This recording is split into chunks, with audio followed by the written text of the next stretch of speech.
Direction Castries, près de Montpellier, où la décharge n'en finit plus de susciter l'inquiétude. Dernier fait marquant, des eaux polluées retrouvées sur le site.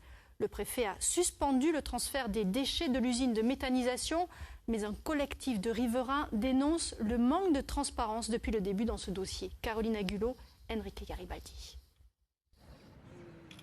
Pour quelles raisons vous prenez des photos ?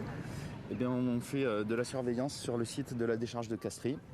Et donc régulièrement, on monte prendre des photos et éventuellement filmer. Et on s'intéresse de près à ce qui se passe ici. Est-ce que vous n'avez pas confiance dans les institutions et les contrôles ? Non, très peu, disons, très peu confiance. Veiller, surveiller, vérifier l'état de santé de la décharge, c'est la mission que s'est donnée ce collectif de riverains.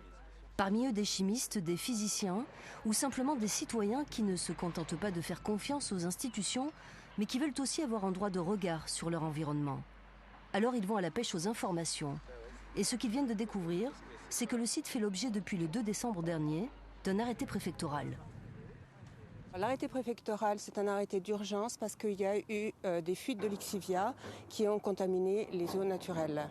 Les lixivia, c'est les jus de poubelle, c'est ce qui est récupéré, qui vient de la décomposition des détritus dans le casier.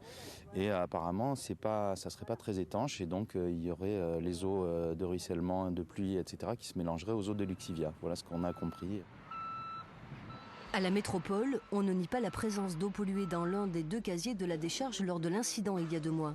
Mais selon l'institution, il s'agirait d'une pollution ponctuelle, sans impact sur les nappes phréatiques. Un incident mineur résolu. On a nettoyé ces eaux-là, ces eaux qu'on appelle les lixivia, avec la station d'épuration qui est à l'intérieur de la décharge de Castries.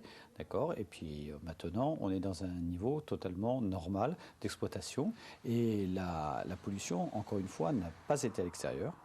Il n'y a pas eu de fuite. Il n'y a pas eu de fuite. Elle a été traitée en interne avec les outils qu'on a en interne. On attend l'arrêté préfectoral qui va nous redonner l'autorisation d'exploitation. Et puis tout sera terminé. À la création de ce centre de stockage qui engrange 80 000 tonnes de déchets inertes, on leur avait promis une décharge ultramoderne avec 0 nuisance. Depuis, les riverains sont allés de désillusion en désillusion et les doutes se sont installés.